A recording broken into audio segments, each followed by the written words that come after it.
cada sábado junto a la licenciada Janina Moreno Samanillo.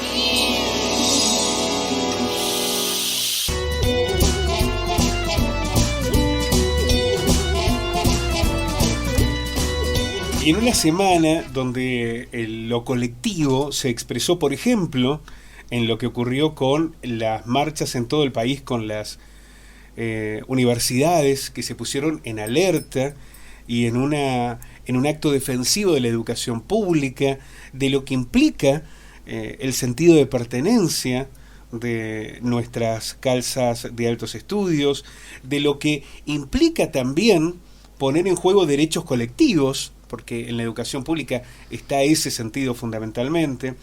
Esta idea, y que se repitió mucho, por ejemplo, en la marcha aquí en Río Cuarto, el concepto de participación, de pensar en la construcción en lugar de la mera destrucción, o por lo menos de defender lo que ya está construido, ¿no? Se hizo una especial alusión a que en esa misma plaza donde se concentró el acto central en defensa de la universidad, fue también el acto en donde se planteó la posibilidad de que Río Cuarto pudiera tener su universidad, ¿no?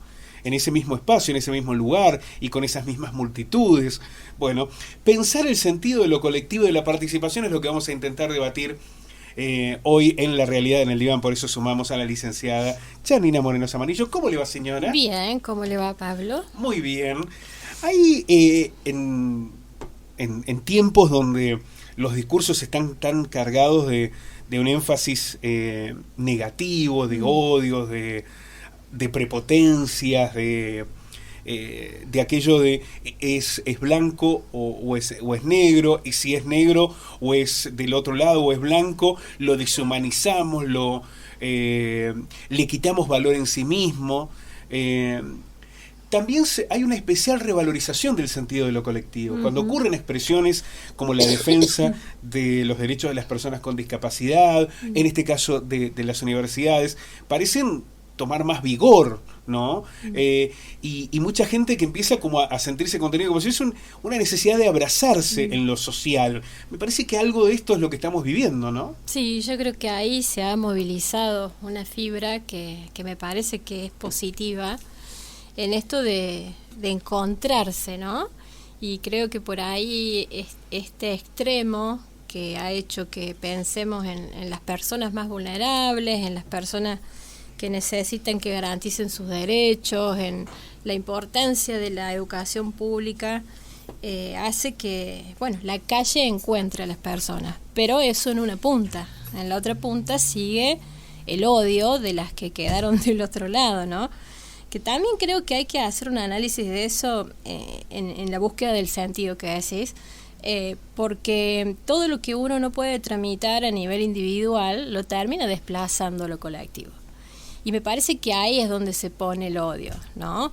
Porque vos también ves, después de esta marcha o de otras que ha habido en pos de seguir luchando por los derechos, que hoy están totalmente violentados por el gobierno nacional, ves todavía un montón de gente escribiendo en redes sociales, sobre todo, desde ese lugar del odio, ¿no? Y tratando de destruir eso, el sentido de lo colectivo, el sentido de la lucha, el sentido de los que quieren seguir proponiendo algo positivo. Yo creo que hay ahí una lucha de poderes que es interesante analizar y es difícil de desandar, ¿no? Ahora, me lo pregunto, no voy a partir de una certeza, sino de un interrogante. ¿No estaremos dimensionando mal, o en todo caso sobredimensionando a los actores de las redes sociales que tienen más que influencia, intensidad, mucha intensidad? A veces son más o menos los mismos.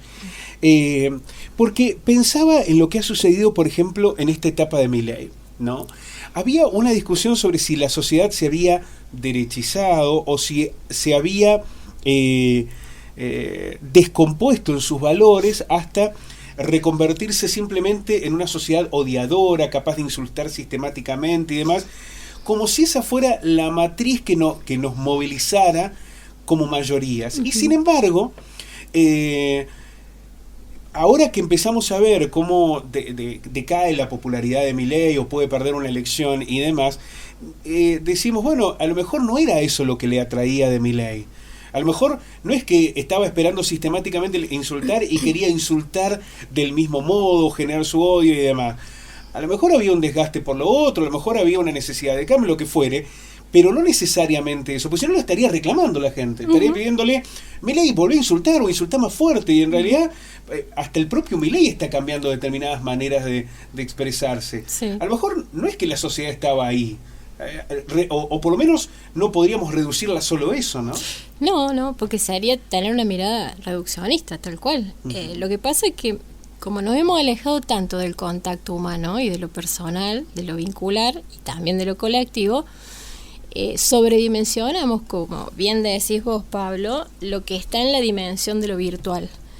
Y entonces hasta que no pasó algo grave que fue al extremo, que tocó ahí fibras sociales, humanas, individuales, con nombre y apellido, y es como que no reaccionábamos como sociedad.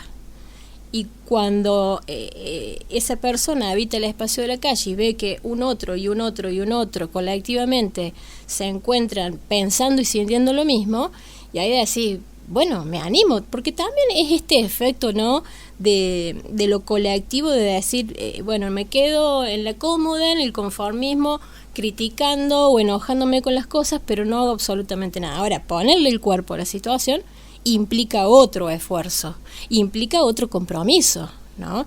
Y ahí donde nos habíamos medio desresponsabilizado, hoy nos volvemos a ser responsables de ese lugar, del de la lucha. Había un desgaste, es una variable también lo que dijiste, había muchas variables. Una era el desgaste del otro gobierno, ¿no?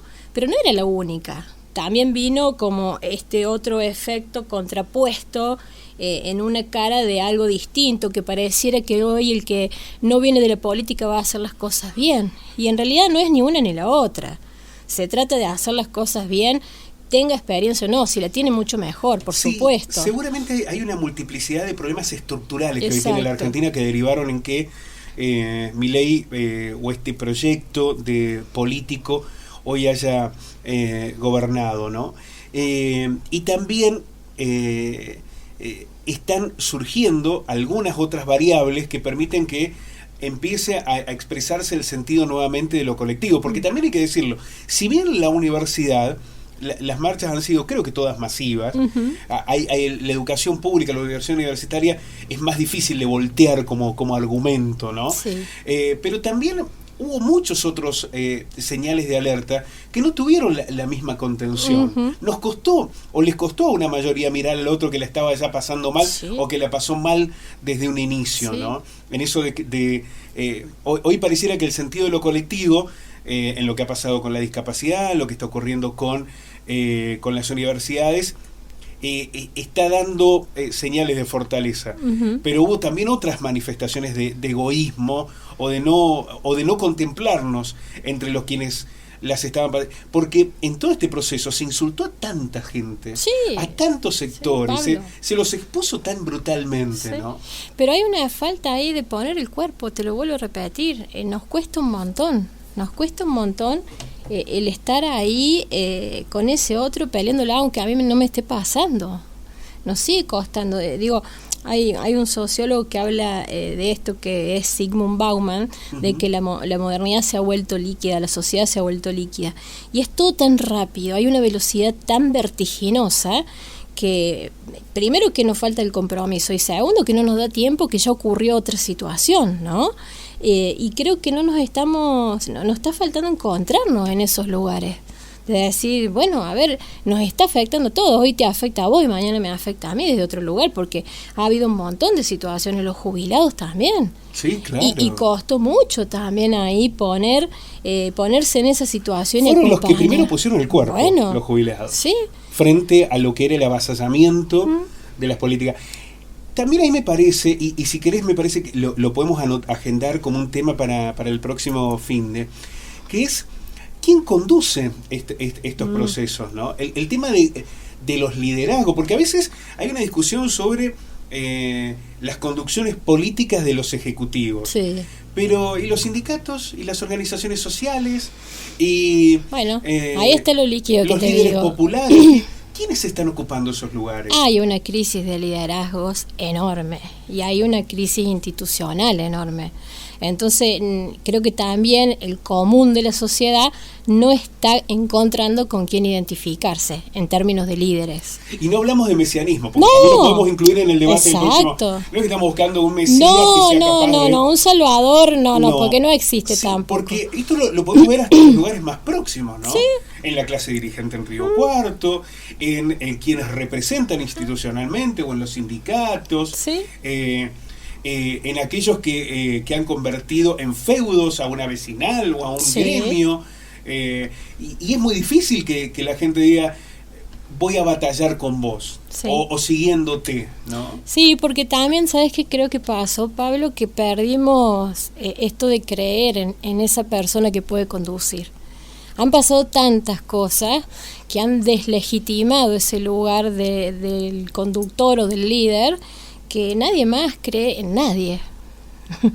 Viste que en un momento pasamos de elegir partidos o ideologías colectivas a creer en la persona que conducía ese partido político. Hoy ni siquiera estamos en ese lugar. Es como que no sabemos en quién creer, porque nos falta credibilidad, pero eso también ha sido por un desgaste que se dio de quienes han conducido durante tantas décadas. Bueno, no han hecho las cosas muy bien. Sí, y hay una cuestión que tiene que ver con algo que hoy no se plantea, ¿no? O por lo menos yo no la noto en los discursos, si querés, políticos o sindicales, que es la coherencia. Bueno. Porque hay una tentación a seguir los mandatos de la sociedad, Bueno. como si esta cuestión de que si la sociedad va para un lado, yo tengo que seguir esos mandatos aún en contra de mis principios, ¿no? Es un delirio, eso de que los pueblos no se equivocan. ¿Quién inventó esa? Son esas frases de café, de borrachos de final de la noche, ¿viste? Sí. ¿Cómo que los pueblos no se equivocan? Totalmente. Hitler fue votado por mayorías. Sí.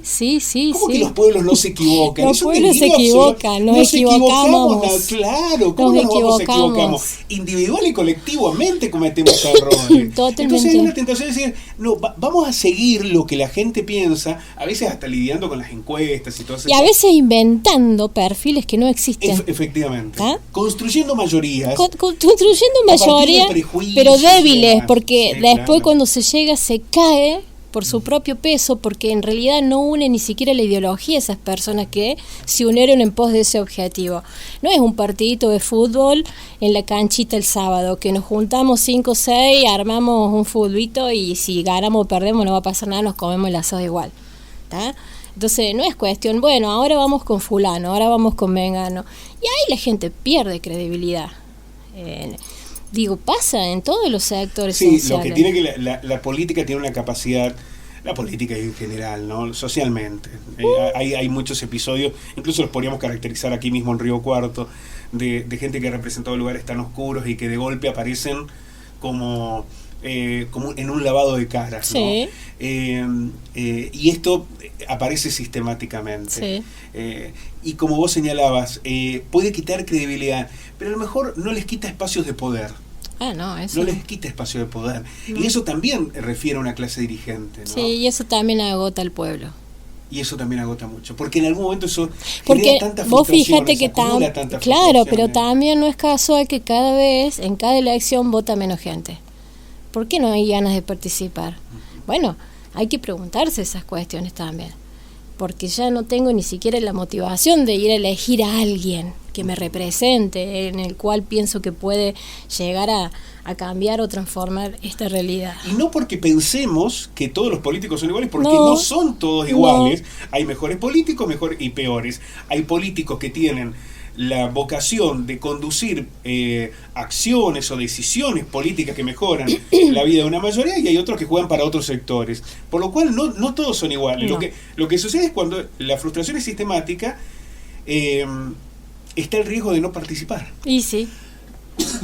De no participar, y se vuelve destructivo todo lo que se hace y se manifiesta en estos eventos, ¿me entendés? Como una marcha, hay que ver, porque tenemos hoy más capacidad destructiva que constructiva, Y ahí tenemos que empezar a ver, desde este lugar que yo te digo, hay una crisis axiológica de valores, de instituciones, de liderazgos. Bueno, tenemos que revisar todo eso, porque alguien tiene que liderar procesos y instituciones y gobiernos.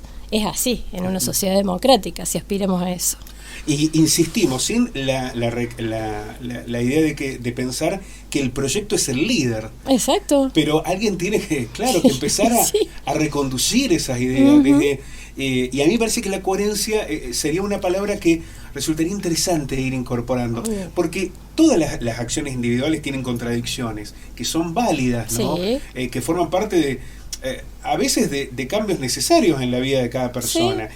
Pero cuando esas contradicciones o esas incoherencias tienen que ver con intereses más mezquinos, que conducen, en lugar de ir a un sentido mayoritario o en el pensar el otro a intereses particulares, bueno, todo se quiebra, todo se rompe. Y se quiebra porque la coherencia debe ser como un eje transversal, es un principio conductor en la vida de uno nomás, entre lo que digo, lo que hago, lo que pienso como individuo. Imagínate si lo traslado a lo colectivo y si lo traslado a una institución y si lo traslado a un gobierno.